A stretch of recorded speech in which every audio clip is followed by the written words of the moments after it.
એક સમયની વાત છે. એક નાનકડા ગામમાં એક ગરીબ દંપતી રહેતું હતું.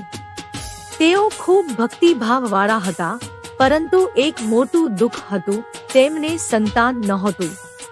ઘણા વર્ષોથી તેઓ ભગવાનને પ્રાર્થના કરતા, વ્રતોપવાસ કરતા, છતાં સંતાન પ્રાપ્તિ ન થઈ. એક દિવસ ગામમાં એક સંત આવ્યા. તેમણે કહ્યું, જો તમે શ્રદ્ધા અને વિશ્વાસથી રાંદલ માનું વ્રત કરશો તો તમારું જીવન સુખથી ભરાઈ જશે. દંપતીએ તરત જ રાંદલ માનું વ્રત શરૂ કર્યું. દર શુક્રવારે માતાજીનું પૂજન, દીવો અને કથા કરવામાં આવી. સમય જતા રાંદલ માં તેમની ભક્તિથી પ્રસન્ન થઈ અને એક રાત્રે સ્વપ્નમાં દર્શન આપ્યા. તમે મારી સાચી ભક્તિ કરી છે. હવે તમારું દુઃખ દૂર થશે. થોડા સમય પછી દંપતીને સંતાન પ્રાપ્ત થયું.